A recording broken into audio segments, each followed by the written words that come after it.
Happy holidays, and depending on when you're watching this, Happy New Year.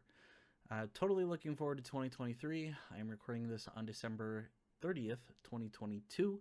So, this will be my last video for the year, as well as my pickups, since I didn't do a video in November. Since I only had like one or two games, it wasn't worthwhile to make a video. Uh, so, I decided to wait until the end of the month. Still not a whole lot the last couple months because of course, the holidays and Christmas gifts with everybody.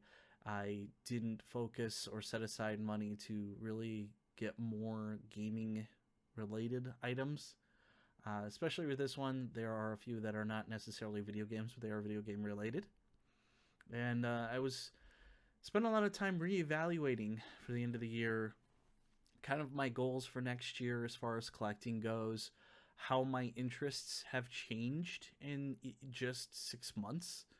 I'm starting to actually part with a lot of my older collection to one, free up shelf space and keep the ones that I truly enjoy that mean more to me than others.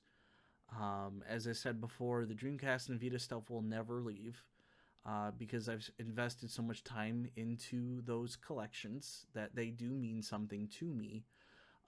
But as far as everything else goes, it's pretty much a free game. So I'm relinquishing and offering a lot of things to friends and to good homes.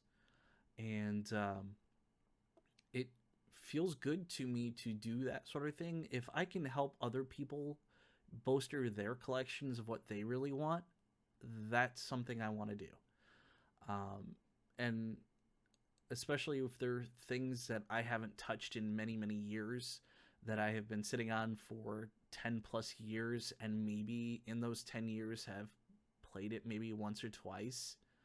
Um, I'd rather keep the games that I go back to, and at least once a year I'm picking up or more and revisiting and playing again. Or if I'm upgrading to newer remasters of those games on newer systems, I'd much rather do that because there's often improvements in graphics, gameplay, or just little changes. And I like those sort of things. I'm in that group who are okay with certain remastering of games or re-releases of games, especially with how prices have gone so crazy with retro gaming these days. I've given up years ago trying to gain more North American Saturn games and focused more on imports and games that we never got over here for those unique experiences and changing up how I kind of view those. I'm still 100% physical. Well, I shouldn't say 100%. It's more like 90% physical now. I'm okay with transitioning to digital in a sense. Um, if it's a game I truly enjoy, I'd much rather have the physical of that game, especially with how servers have been and delisting of certain games. I've ran out and grabbed those. Like just earlier this month, I ran out and grabbed Afterburner 2 on the 3DS because it was being delisted this month. Um, so I'm fortunate to have the ability to choose to do that. It's really poor wording. Um, I'm glad I grabbed it before it was delisted, um, even though that's the only way to really get that game. Which really breaks my heart that there are so many games that don't have physical releases. It sucks. So, but unfortunately, that's the way everything is going too, and I have to face that reality. Um, and that goes for a lot of um, retro consoles like the Genesis, the Saturn, the Dreamcast. Going digital is a way to preserve these games, especially when disc rot is a thing. And I have had a couple Dreamcast games do that to me where I thought they were in good condition, and sure enough, they had disc rot.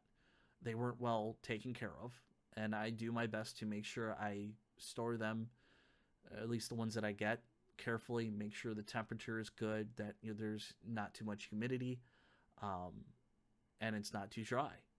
And it's not easy to really do a lot of times, and I do admit that there's times I slip on that, and unfortunately, those games are ruined. They're degraded. You can't play them anymore.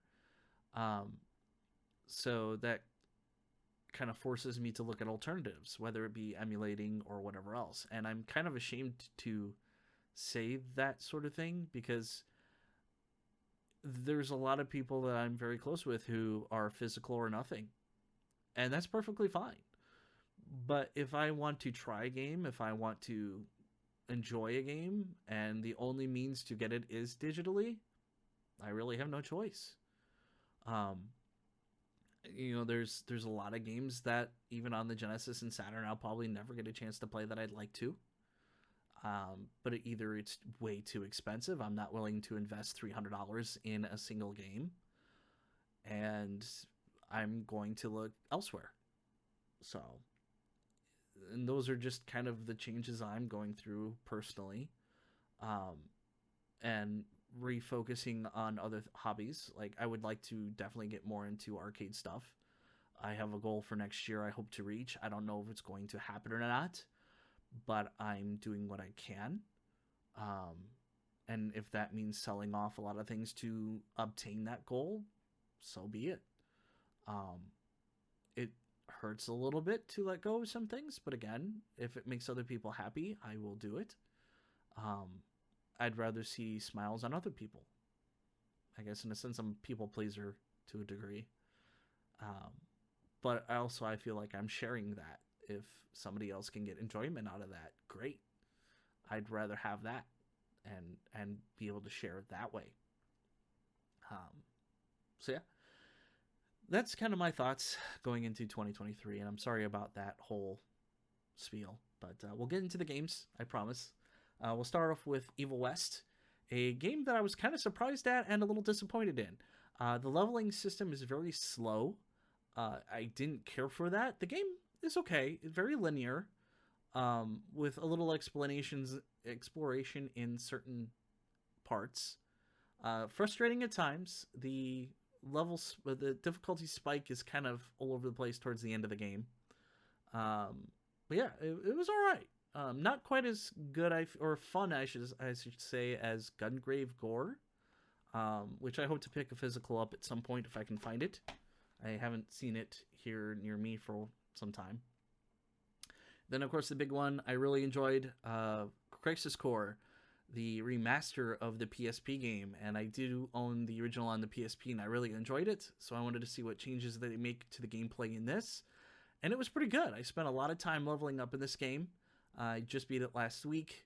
I didn't platinum it or anything, just like Evil West. I didn't platinum, but I would say I did a good 40% of the trophies, because there's a lot of bronze trophies, and the gamer score for the Xbox too. There's a lot of like 10-point gamer score stuff, but I went through it. I enjoyed it. I also got the Steelbook case from Best Buy. I love the design on this, especially on the back side. We have the Buster Sword. I just think that's beautiful, and I'm a sucker for Steelbooks. And then to the limited run stuff, games that I've been waiting 6+ months for. Of course, everybody picked up Shredder's Revenge, as did I. I did play this on the Xbox, but I wanted a physical copy as well, just to have.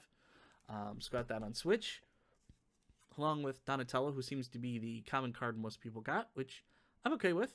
Donatello is actually one of my favorite turtles.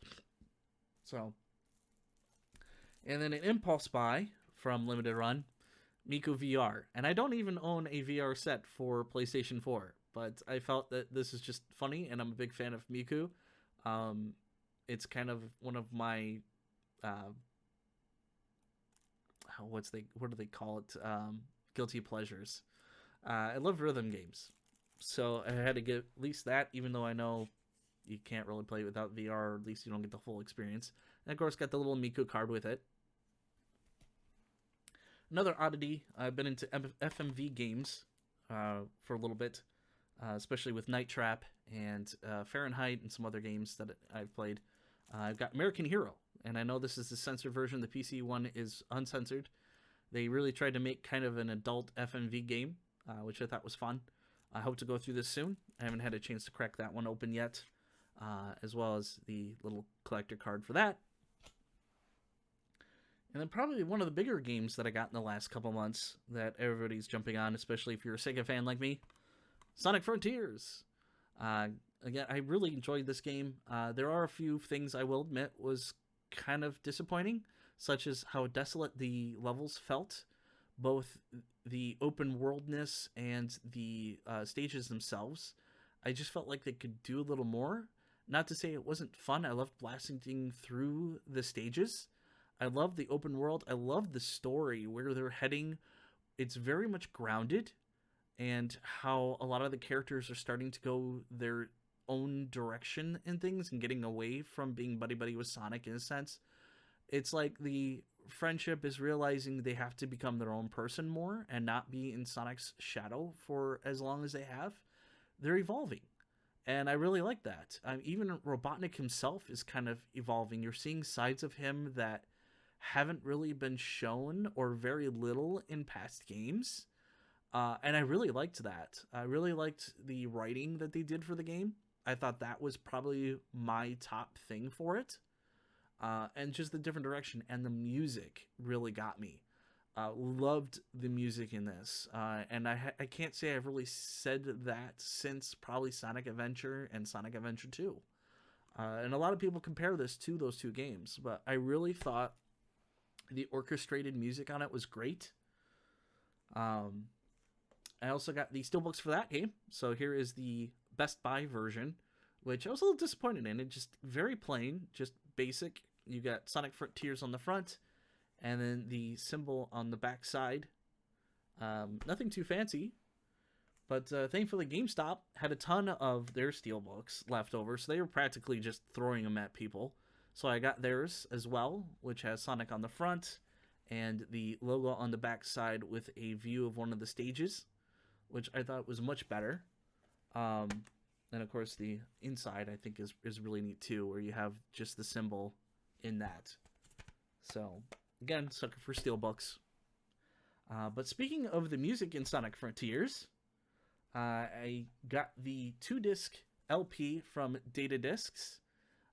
Looking forward to hearing some of this stuff again. This has mostly the stage sounds from it. Doesn't have the main theme or the lyrics or anything. So of course that's why I had to also get the original soundtrack. And this actually just came in today, so I was super hyped. I was thinking this wasn't going to be in for a while, and I had this on order for a very long time, to the point where my pre-order on Amazon got canceled because at the time they couldn't get it. So I had to find it in other ways. So super happy to have this.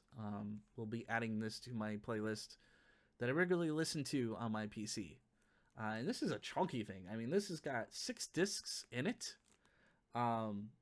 So which has the main theme, the ending theme, all of that stuff, even stuff from Quinn Barnett and Nathan Sharp, who did a lot of the other lyrical songs in this. And I'm Here is also on here as well. I think Vandalize is the only one that's not on here because One OK Rock owns the rights to that song. Which I'm okay with. I actually have One OK Rock's album. So I still have that song in one way or another. But I just think this is really neat. I haven't even opened this yet. And it's in this little plastic case here. Not even sure. Oh, there it is.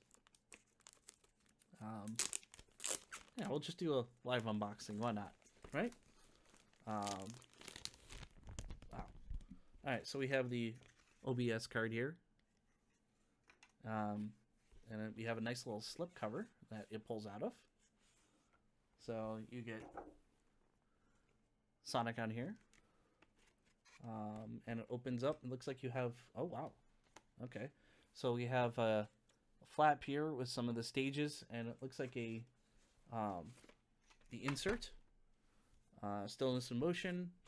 Which has a listing of all the soundtracks and a bunch of stuff. Like who did the lyrics, all of that in Japanese, so I can't read any of that. But pretty neat. Looks like there's some other like little art stuff, credits, all that good stuff for the releases. That surprisingly is in English, legal stuff. And then we have the discs in their nice little 6-track cases here going through. hold that up a little bit better. You can see me in the reflections. Yeah, pretty neat stuff. Then what is this? Oh, just disc 6. Okay, is in a weird kind of Robotnik themed style. So yeah, pretty neat. Look at all those in the backside. Jeez. So something different there. We did on a live unboxing. We chatted about goals of 2023 and some of the pickups from the last 2 months. So, but yeah, cool stuff. I'm going to go rip this right now. And that's it. As always, thank you all for watching, and we'll see you next time.